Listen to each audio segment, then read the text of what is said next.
बाबू light चली गई है, कुछ हो रहा है। पर लाइट चली गई है, लिफ्ट चालू है, कैमरा ऑन है। मुझे लग रहा है बाबू मेरे पीछे कोई है, कोई खड़ा है। ये देखो 5 उंगलियां दिखा रहा है, मिरर में देखो। कुछ अजीब अजीब सा हो रहा है कई दिनों से। प्रिंस की हरकतें किसी बच्चे से कम होती नहीं हैं। तो अब वो गए थे यहाँ पे सामान लेने के लिए। बिल्डिंग के नीचे ही अब तो प्रॉपर शॉप बन चुकी है, हर तरीके का ग्रोसरी का सामान मिल जाता है इजीली। तो यहाँ पे घर का ग्रोसरी का सामान खरीदा। By the way guys, NYP के ना न्यूली नेल पेंट्स लॉन्च हुए हैं। स्टार्टिंग प्राइस 60 रुपये के आसपास से शुरू हो जाएगा डिस्काउंट के बाद। तो मैं आपको 5 शेड्स दिखा रही हूँ। तो ये एकदम मैट भी नहीं है, ग्लॉसी फिनिश है इसका।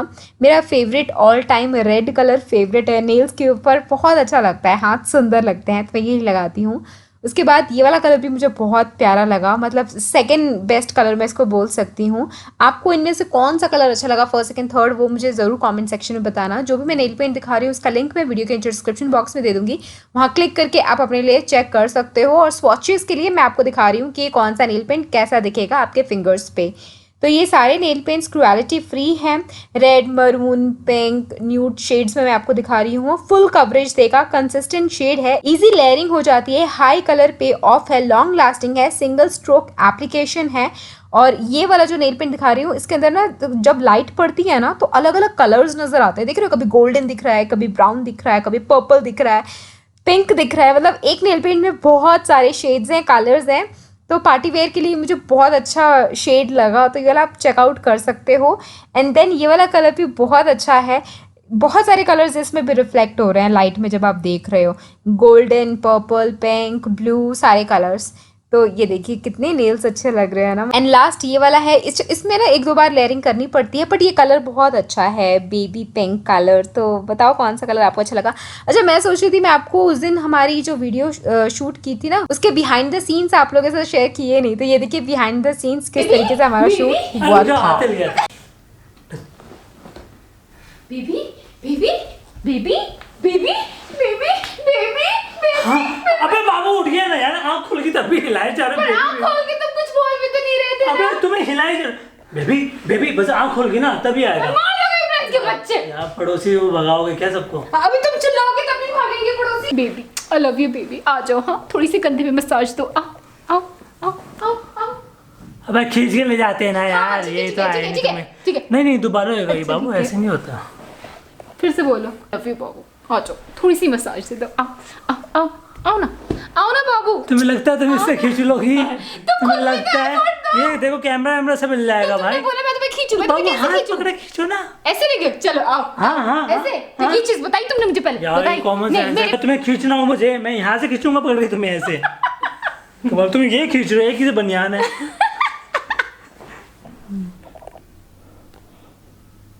अरे चाय बना के लाओ ना। क्या आप तैयार हैं? बाल बड़े, मुंह काला, शरीर बड़ा, नाक लंबी। बस करो यार, बंद करो। परमानेंट काला मुंह हो गया यार, ठीक नहीं हो रहा, इतना रगड़ लिया मैंने। ये नहीं तो गलत जाएगा, है यार, ये ऐसे ही क्या आएगा। चीज लगवा दी यार तुमने। चारकोल है क्या है? तारकोल है यार। है चारकोल अच्छा होता है स्किन के लिए। बता बता बता बता बता बता। वही बड़ी लग- फीलिंग आ रही है यार ये लगा के। वही लग आओ रहा है। बताओ ना यार, मुझे देखने दो ना कैमरे में। अरे बॉय इसको ठीक करने का रामबाण हाथों नुस्खा से नहीं है हट रहा मेरे यार पास। ये। हाथों से नहीं हटा। तुम्हारी चाल थी ना बाबू, ये कुछ हाँ, ये मेरी क्या चाल लगाया थी। तुमने? आओ बताओ ना यार, ऐसा लग रहा है जैसे स्टेशन पे होते हैं ना, बट पॉलिश वो थोड़ा बहुत खुद ही लगा लेते हैं फेस पे ना, ताकि अट्रैक्ट हो कि क्या पॉलिश करने वाले हैं, है ना? But polish. अबे यार ये मीडिया वाले भी पीछे पीछे घूमते रहे। अरे भाई बाथरूम तो जाने दो यार। जाओ। आऊंगा तुम्हारा मैं। बाथरूम बड़ा सुंदर लग रहा है। बाथरूम टूर चाहिए गाइस फ्रेंड्स का। बोल तो दो, थोड़ा सा यहाँ से दिखा रही हूँ मैं। यहाँ से बहुत अभी सुंदर ऐसे ही लग रहा पड़ा है भाई। बहुत अच्छा लग रहा है गाइस फ्रेंड्स का बाथरूम टूर। जिसको चाहिए वो कमेंट करे। वो आरपी की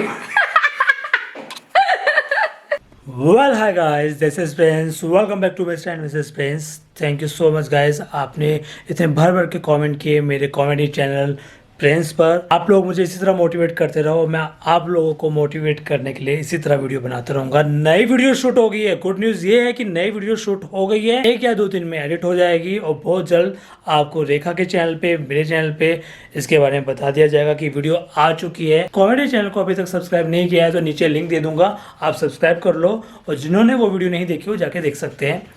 और ये वीडियो कौन सी है आपको पता लग जाएगा। भाई बहन को लेके वीडियो मैंने बनाई है।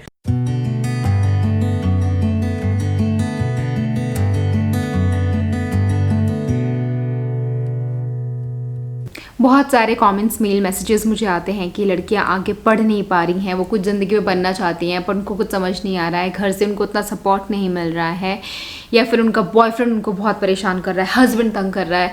तो मतलब किसी न किसी बाउंडेशन की वजह से वो लड़की आगे बढ़ ही नहीं पा रही है। तो मुझे लगता है कि अगर आप मेरी ज़िंदगी की ये वाली सच्चाई जानोगे ना तो आपको बहुत ज़्यादा मोटिवेशन मिलेगा कि आपकी ज़िंदगी के फैसले ना आप खुद लेते हो, कोई और नहीं ले सकता है। फॉर एग्जाम्पल, मैं आपको जीता जागता एग्जाम्पल बता रही हूँ। मैं एक ऐसी फैमिली बैकग्राउंड से बिलोंग करती हूँ जहाँ पे लड़कियों को ज़्यादा पढ़ाया लिखाया, जॉब कराया नहीं जाता है। मेरे पूरे ख़ानदान में 17-18 बहनें हैं, सिस्टर्स हैं मेरी कज़न्स, लेकिन उनमें से सिर्फ मैं ही हूँ जिसने इतनी एजुकेशनल क्वालिफिकेशन हासिल की है। मैंने आप लोगों को पहले भी बताया था कि मेरे जो दादाजी थे वो किसान थे, उसके बाद उन्होंने पापा को पढ़ाया, पापा आर्मी में गए, पापा ने फिर हम सबको पढ़ाया। लेकिन फिर भी बैक ऑफ द माइंड कहीं ना कहीं उनको था कि हाँ ठीक है, लड़की है, ज़्यादा नहीं पढ़ाना है, नॉर्मल 12th करा दिया, उसके बाद शादी। कॉलेज तो उतनी मेरी कोई सिस्टर गई नहीं है, और अगर गए भी हैं तो ओपन से ही कॉलेज उन्होंने किया हुआ है, कुछ प्रोफेशनल क्वालिफिकेशन उनकी है नहीं, बेसिक एजुकेशन तो है। ऐसा नहीं है कि वो नहीं पढ़ना चाहती थी, मे बी वो चाहती भी होंगी, लेकिन हमारे यहाँ पे ऐसा होता था कि नहीं आगे पढ़ाया जाता था। तो सेम मेरे साथ भी हुआ। लेकिन मेरी फैमिली में मेरी मम्मी का सपोर्ट मुझे हमेशा से बहुत ज़्यादा रहा। तो जब मैंने 12th कंप्लीट किया तो उसके बाद मैं फर्स्ट ईयर में ही थी और तभी से मेरे लिए रिश्ते ढूंढने जाने लगे कि अब लड़की बड़ी होगी, इसकी शादी कर देते हैं। इनफैक्ट घर वालों ने एक लड़का ढूंढ भी लिया था जो कि आर्मी में था, और वो मेरे पीछे पड़ गए थे कि आप शादी कर लो, और शादी करने के बाद पढ़ाई आप पढ़ते रहना, शादी के बाद पढ़ाई करते रहना। ऐसी बहुत सारी लड़कियां होती हैं जो सोचती हैं शादी के बाद पढ़ाई करती रहेंगी, हो जाएगा। लेकिन जहाँ तक प्रैक्टिकलिटी की बात होती है, मुझे नहीं लगता कि शादी के बाद पढ़ाई कर पाना पॉसिबल होगा, क्योंकि जब तक आप अपनी माँ के घर में रहते हो ना, माँ के आंचल में रहते हो ना, आपके पास रिस्पॉन्सिबिलिटीज़ उतनी नहीं होती है और पूरा ध्यान आप पढ़ाई पर मन लगा करके पढ़ सकते हो। लेकिन जब आपकी शादी हो जाती है तो थोड़ी रिस्पॉन्सिबिलिटीज़ बढ़ जाती हैं, तो मुश्किल होता है कि एक हस्बैंड के साथ रोमांस, बाहर जाना, क्वालिटी टाइम स्पेंड करना, घर के थोड़े कामों में मम्मी पापा की हेल्प करना, और अपना प्रोफेशनल लाइफ भी मैनेज करने को हर लड़की कुछ भी कर सकती है, लेकिन मुश्किलें आपके सामने और ज़्यादा बढ़ जाती हैं। और मैं उस टाइम पे रेडी नहीं थी। हर रिलेटिव्स की तरफ से मेरे मम्मी पापा को प्रेशर बनाया गया कि अब कर दो, लड़की बड़ी होगी।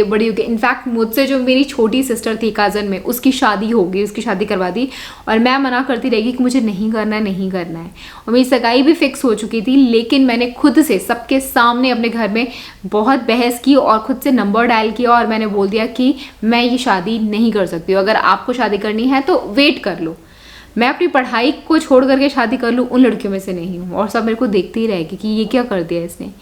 उस बात को ले करके रिलेटिव्स के सामने तो पेरेंट्स से थोड़ा बहुत सुना दिया था, लेकिन मुझे पता है अंदर ही अंदर मम्मी को था कि चलो अच्छा ही किया, क्योंकि मम्मी भी चाहती थी कि मैं पढ़ लिख करके कुछ बन जाऊँ। मम्मी का हमेशा से एम था कि उनकी बेटी टीचर बने, वो चाहती थी। तो उसके बाद मम्मी ने मेरे को टीचिंग के कोर्स वगैरह कराए, कहाँ से फॉर्म वगैरह पूछ करके आती थी। तो वो उनको था कि मेरी बेटी पढ़ ले, आगे चली जाए। लेकिन रिलेटिव्स का दबाव तो हमेशा से ही था मेरे घर वालों पे। इनफैक्ट आज भी रिलेटिव्स का दबाव बहुत ज़्यादा है। जिस तरीके की मैं वीडियोस बना देती हूँ, educational videos, girls talk, relatives का दबाव तभी भी होता है। कुछ बहुत ज़्यादा सपोर्ट करते हैं, और जितने लोग मुझे सपोर्ट करते हैं वो मेरी वीडियो देख रहे हैं, उनको दिल से थैंक यू, मुझे समझने के लिए, प्यार देने के लिए, इतना बढ़ावा देने के लिए।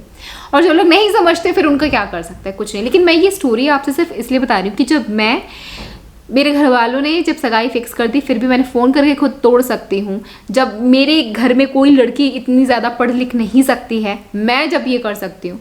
जब मैं मेरे घर में कोई ऐसे वीडियोस बनाने को बहुत अजीब सा देखा जाता है कि क्या अपनी वीडियो बनाते हो, क्यों बनाते हो। कुछ लोग हैं, मैं सबकी बात नहीं कर रही हूँ, उनको अच्छा नहीं लगता है, लेकिन फिर भी मैं करती हूँ क्योंकि ये मुझे पसंद है। तो आपकी ज़िंदगी आपकी है, इसके फैसले आपको लेने होंगे। ये मत सोचो कि पड़ोसी क्या कहेंगे, फैमिली क्या कहेगी, रिलेटिव्स क्या कहेंगे। आप देखो कि आप सही कर रहे हो, गलत कर रहे हो, उससे क्या आप किसी और का नुकसान तो नहीं कर रहे हो ना। इसे करने से आपका फ्यूचर कहाँ जाएगा, ये सारी चीज़ें आप सोचो। मुझे लगता है ये सब अगर आप सोचोगे ना तो आप सही पटरी पे आ जाओगे। मुझे आज भी वो पल अच्छे से याद है जब मैंने सगाई तोड़ दी थी और सारे घर वालों का गुस्सा मैंने झेला था। सबका गुस्सा था मेरे ऊपर कि हाँ लड़की को एक कॉमन डायलॉग है जो अगर जिसका मतलब समझ पाओगे, शायद आप रिलेट कर पाओ। हाँ लड़की को पढ़ा लिखा दिया ना इसीलिए बिगड़ गई, इसीलिए कहते हैं लड़कियों को मत पढ़ाओ, लड़कियों को पढ़ा दिया ना इसलिए बिगड़ गई। ये ताने होते थे हमारे रिलेटिव्स के। तो ऐसे ताने सुनने को मिलते हैं तो कोई बात नहीं यार, रिलेटिव्स का तो काम ही है एक की दो लगानी, चुगली करनी, बुराई करनी, that's okay. I am not saying कि मेरे सारे रिलेटिव्स ऐसे हैं, they all are really good. मुझे बहुत बहुत सपोर्ट मिलता है उनकी तरफ से भी, बट मैं कुछ की बात कर रही हूँ।